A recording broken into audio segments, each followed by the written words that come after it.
Do you ever have somebody explain something to you that you can tell they're very passionate about, but you just really don't care anything about that particular subject?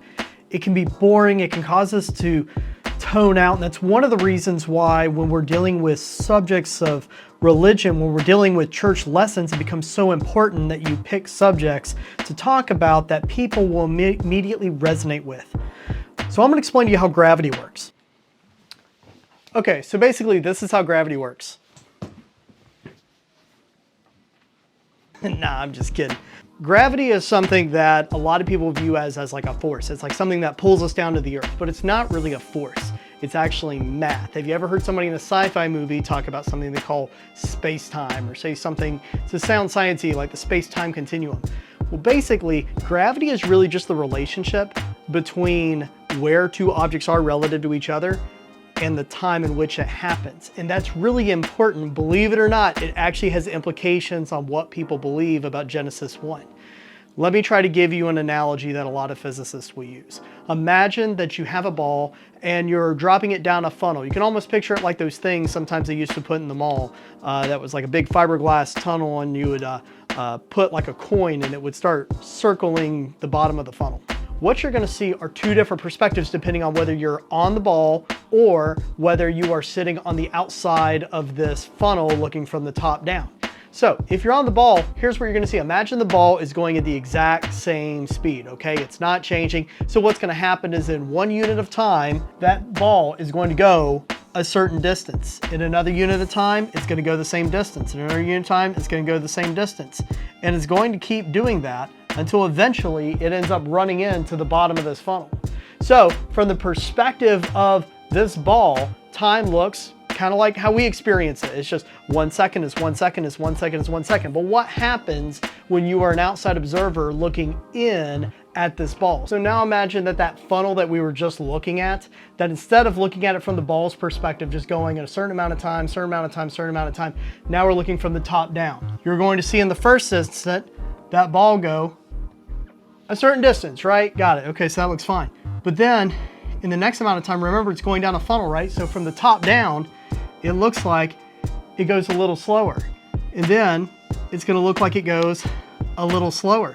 And it's actually going to keep on doing this and look like it's going slower and slower and slower as it gets to the bottom of that funnel, until from our perspective, it's going to look like it's sitting perfectly still.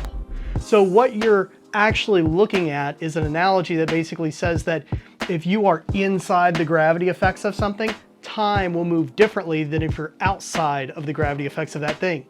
In the very beginning, some people believe that the way the Bible explains the story of creation is that God did everything in 24-hour days. And if you believe anything different than that, they will claim that you have a weak faith or that you're compromising on your beliefs.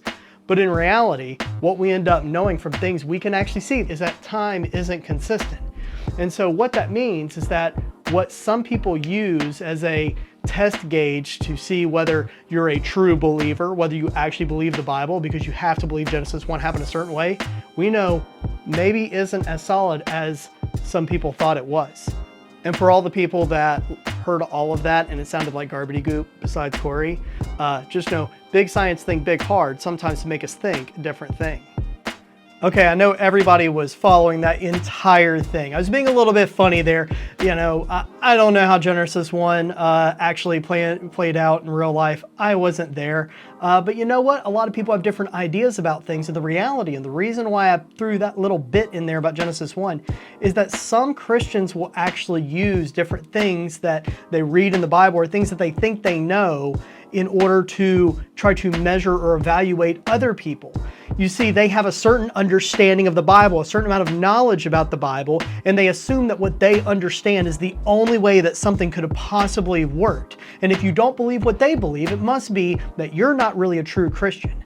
So when I say it like that, you can kind of tell that that's kind of a silly way to look at things. I mean, we shouldn't look at other individuals who have different opinions on things and say, just because you may have a different bit of knowledge than I have, maybe we have different perspectives that we're arriving at the same piece of knowledge, or maybe we both have learned different things. But just because we have different knowledge doesn't mean that one of us is necessarily holier than the other.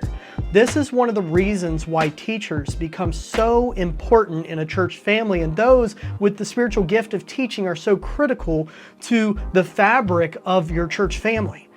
It's important that certain individuals be people that have kind of accepted that mantle of being willing to actually say, I want to learn, I want to understand about the Bible, I want to understand the things around the Bible, and I want to understand because I want to help the people around me to better understand what it means to be a believer, to understand when some things aren't really known, like the Genesis 1 thing, to understand when some things are very certain, like the resurrection of our Savior.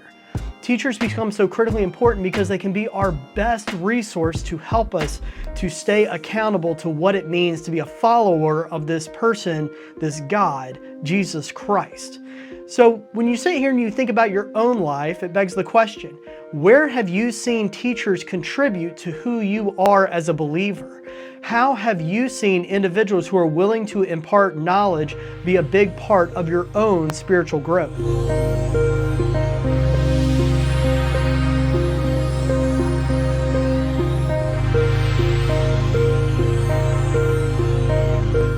And we're talking about the spiritual gift of teaching, and we kind of went in this whole thing in the beginning talking about why it's important to maybe have little bits of knowledge, even knowledge that at the beginning may not seem like they're relevant to our lives, because sometimes that little bit of knowledge helps us to have a deeper understanding of our faith, maybe even a deeper understanding of the things that we know and the things that we only think that we know. But it's worth mentioning that teaching is something that's a little bit of a misnomer when you talk about it as a spiritual gift, because you see, not everybody who has the spiritual gift of teaching is actually called to be a teacher. Actually, when you look at the spiritual gift assessment, it actually flat out says that if you are an individual with the spiritual gift of teaching, but yet you're not an individual who has the gift of shepherding, then you might actually not make a very good Sunday school teacher or Bible study leader, because you lack kind of those additional strengths that help you to move somebody, emotionally, to help connect them with the knowledge you want to impart. But that role of knowledge still plays a very important role in our church. And you see, it can do several things. The first thing that it can do is that it can actually give us what we need to train others. Not just train others in terms of studying random words in the Bible, but actually training others in terms of how to react to different situations around us. How to actually be able to apply the things that we learn in the Bible by having a more complete understanding of the things in the Bible. Having the gift of teaching also helps us to be able to enrich the lives of other people, to be able to give them maybe some pieces they didn't know before. I mean, how many times have you been sitting in church or sitting in a Bible study and you hear somebody say something that maybe makes you look at a little bit of the Bible a little bit differently, or maybe it helps you experience God in a little bit different light that you were previously overlooking. That little bit of knowledge, even if it's not being given to us through a school lecture, can sometimes help us to be able to connect with what it means to be a follower of Christ. And the last thing that teaching does is it helps to hold us accountable, and it helps to give us examples to look at, role models, so to speak. It's important that individuals who have this spiritual gift of teaching understand that even though all of us are looked at to an extent as examples of Jesus Christ, teachers sometimes are held to a higher standard. Teachers have this obligation where, because they have knowledge of what it means to be a believer of Christ, because they have knowledge of some of the things in the scriptures, people will tend to look at them a little bit more critically and a little bit more harshly, looking at their actions, looking at the way they present themselves, looking at, even their personalities as direct reflections on the knowledge of the scriptures.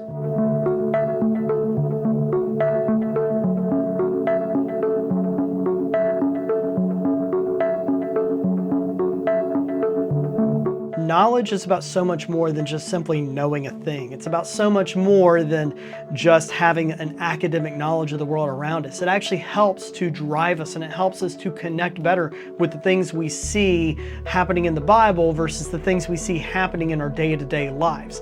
I mean, if we don't really understand what's going on in the pages of this book, then it becomes very, very difficult to look at the things that are happening from the moment we wake up to the moment we lay our heads back down, and to reconcile the two things together.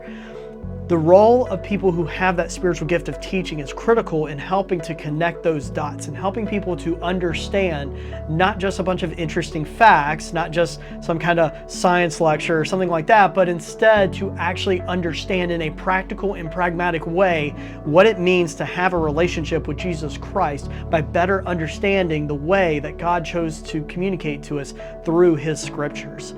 So as you sit here and you look around you, who are those individuals that are the teachers? Maybe you are an individual who has a spiritual gift of teaching, even though you've never once felt called to be a teacher. If that is the case, there are many ways that you can reach out to your brothers and sisters in Christ. Never let an opportunity go by to be able to help them to connect, to help them to mature just a little bit more in what it means to be a follower of Christ. In doing that, we will be living out what the Great Commission really says.